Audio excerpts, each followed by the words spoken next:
Friendship Sunday. I'd like to share with you a poem entitled, No Greater Blessing. There is no greater blessing than an understanding friend, who's there in times of trouble, on whom we can depend. A friend who knows our every mood and brightens cloudy days. One who's slow to criticize, but quick to offer praise. There is no greater blessing than a friend who always cares. One who will remember us in daily thoughts and prayers. One who shares our happy times and gives them added worth. Who adds a touch of heaven to all our days on earth. And that was written by Kay Andrew. Friendship. We celebrate friendship today because this is the day where we have our annual church picnic and pool party. Yes! The kids across the way are pretty excited, so I promised them I would keep my talk short. Because I know what it's like to be excited to be somewhere and know that there's fun and friendship and good food and playtime ahead. But I think it's an opportunity for us to really examine how wonderful some of our friendships are. A friendship that can allow us to be connected in such a way that we are heartwarmed, and we describe our connection as one of siblings, sisters, brothers, siblings, friends. You know, that connection that is just so solid in the core of your heart that you give it a new name. They're not just a friend any longer. They're a part of you. And in truth, that is exactly what they are. We each share this kinship in other ways as children of God. We all have the oneness that we celebrate, especially here in Unity, of having that kinship and relationship. So today on our talk of Picnic and Annual Friendship Sunday, we take a look at what exactly is a friendship, what it is to be a good friend, and examine the trusted relationship in such a way that we can consciously create in other areas of our lives those trusted relationships. Who here could use a little more of those trusted relationships in your life? Probably all of us. Yes. And my prayer is that each of you have had that level of experience and friendship, a wonderful experience at some point in your life. Someone who was a confidant that you could be both brutally honest with and hear their brutally honest truth from. Someone that you could share your deepest, darkest thoughts, your fears, your tears, and be in such a place of safety because you know that this individual loves you, truly. Someone that you can share your most silliest, joyful, childlike expression and have no fear of judgment, regardless of age or circumstance. Isn't that wonderful? Yes. A friend who loves you so much that you can hear the absolute hardest news about yourself, your language, your behavior, your attitude, and your ego. You can hear it from this friend. Because you love them and you know that they love you. My prayer is that each of you in some experience in your life have had this level of relationship. And in just thinking about writing this talk, I had people in my own life come to mind that I have this level of relationship with. And so I started to examine what exactly is it that is so special about this particular friendship. And so in diving in, I realized that it's not just that this individual has touched my heart, because so many have touched my heart. But this particular individual or this particular relationship had a different level of sincerity, a different level of authenticity, a different level of transparency to it. And so why and how did this particular relationship become so meaningful? And as I looked and explored what exactly I felt and received, I knew that beyond a shadow of a doubt, I could be totally myself. I could relax into a deep level of just being me. No strings attached, no formal shoes, no nothing. Did you notice I'm wearing my flip-flops today because it's picnic Sunday? You know? It's picnic Sunday. I get to wear flip-flops to church and do service in them. I could be barefoot, as a matter of fact. That's pushing it. That's pushing it? I thought you were my friend. I guess we're not best friends. I guess not. There's a little judgment going on. I'm going to have to work on you. And so I knew that I could be truly myself with this level of friend that loved and respected me, and I loved and respected them. I could be truly who I was at any level. And I also knew that I was safe enough to share my thoughts and my feelings openly and to be totally vulnerable. Who here likes to be vulnerable? Oh yeah, right. There were not many hands up, and I doubted the ones that did. And so what I realized was that this individual that I was in relationship with, that I was a friend with, that I trusted at the core of my being, what I recognized about them was that they knew who they were. They were strong enough in who they were as an individual, about what they believed about themselves, about how they showed up in the world, about what their core values and beliefs were. They were so grounded in their own truth that what I was thinking and feeling didn't make the tree sway in any way. They knew who they were. And so if I needed to share upset or sadness or anxiety or joyfulness in such a silly way, they just shared in my being real. They didn't change who they were.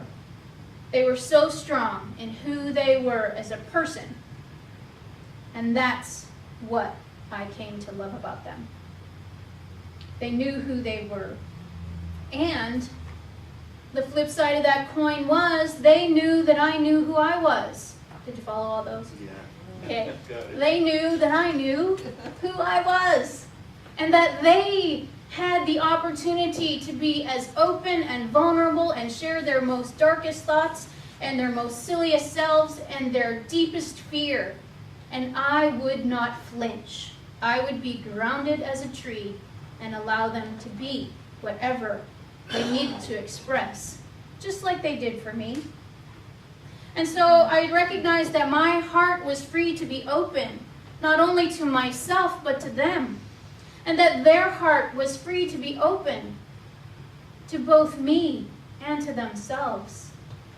That was the most important thing that I have in my Nancy Drew way identified about those core friendships in my life.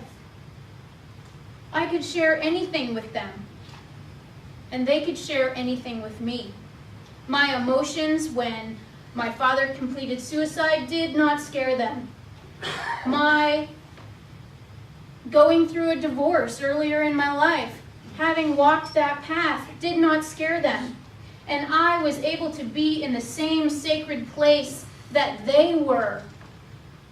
We, in that level of friendship, could cry on each other's shoulders and support each other in love and joy, and to be there in the rough spot, as well as in the fun times and on the journeys and on the adventures. To be so solidly grounded that you can hold someone else's hand. Let them cry on your shoulder, to listen and to just be. Allow them to just be themselves, to open themselves to be vulnerable with you. That is the essence of true friendship. And that is when you know that a bridge has been built between your lives and your hearts that is so solid and so grounded that nothing can shake that connection. Whether the days go by or the months go by or the years go by, my prayer is that you have a relationship, a friendship that stays with you.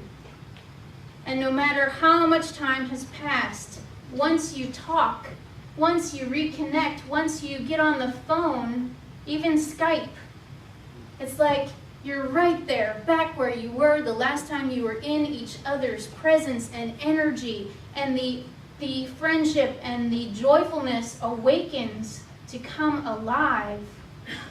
No time can disturb a friendship like that. None. And so my prayer is that at some point in your lives you have a friend that is as critically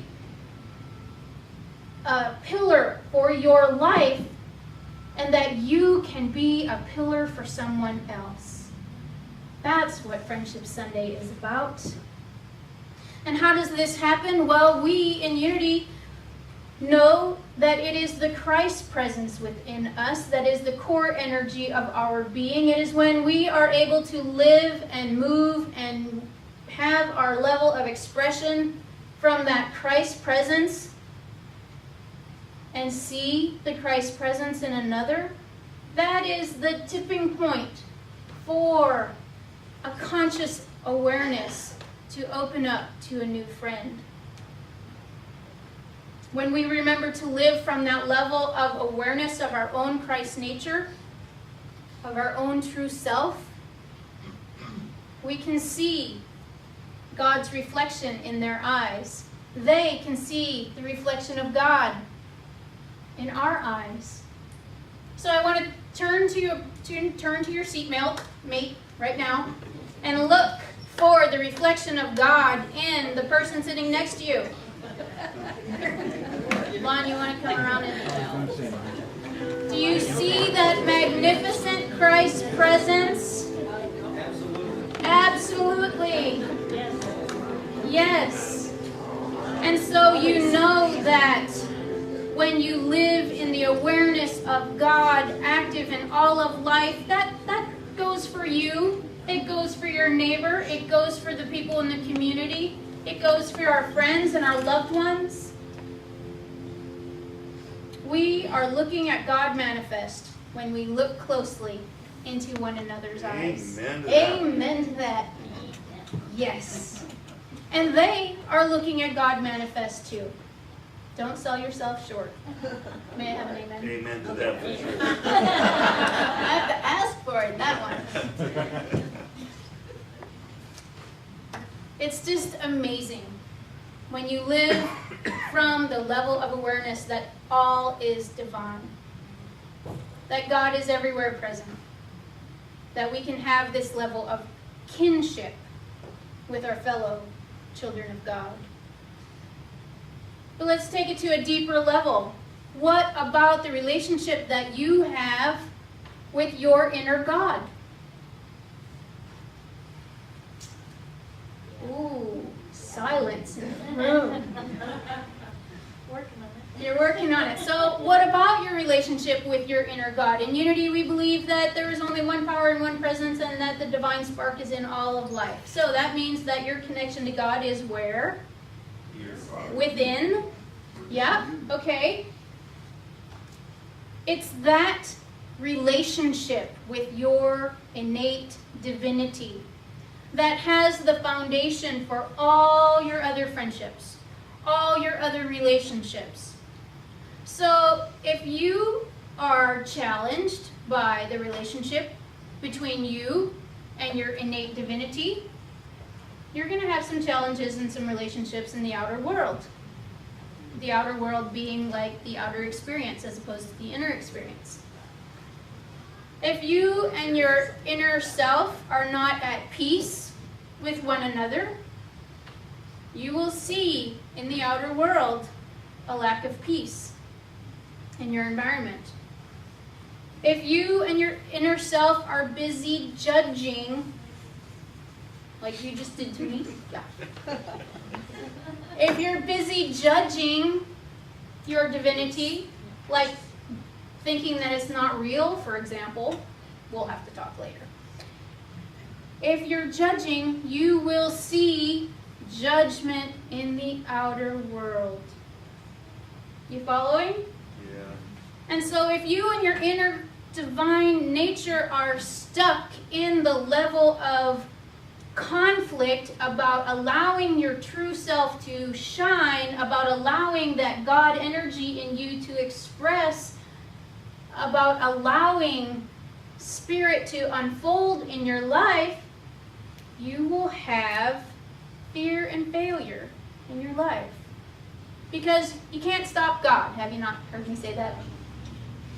And when you allow that energy to flow, things just naturally blossom. If you try to put a lid on the can with the sunflower seed, what happens? The sunflower is so strong it pushes the lid off. You can't stop divine energy. The weeds will tell you that. Just watch the weeds. They just grow, grow, grow.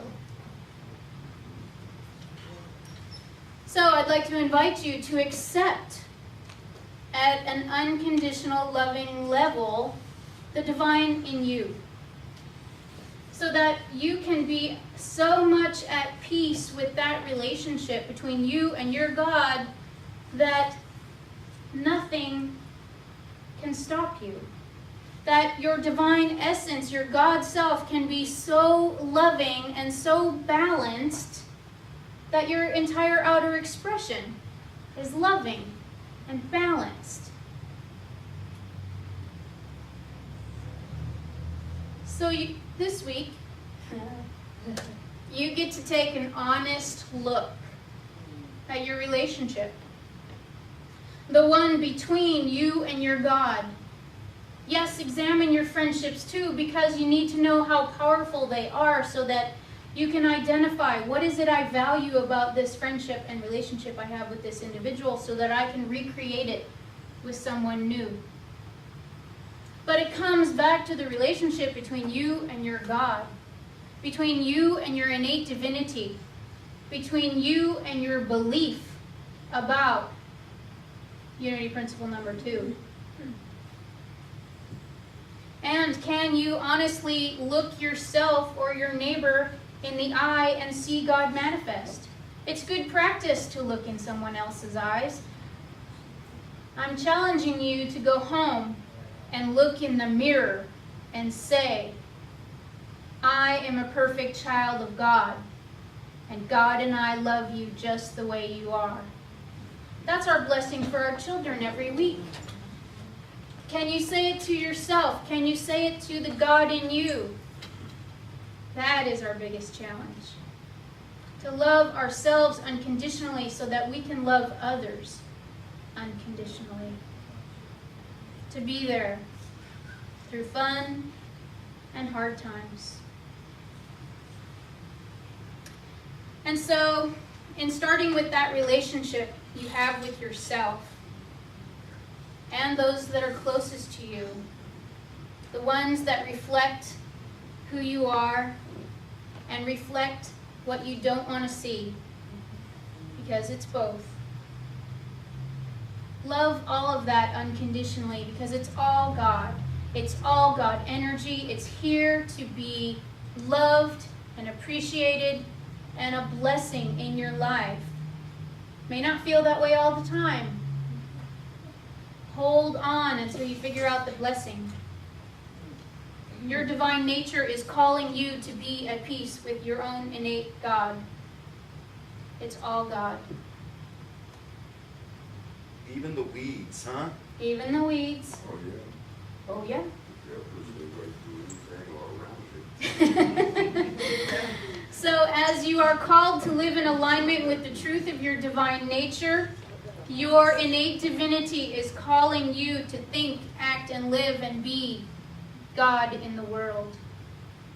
And so my question to you is, who else would you want to be but God manifest in the world?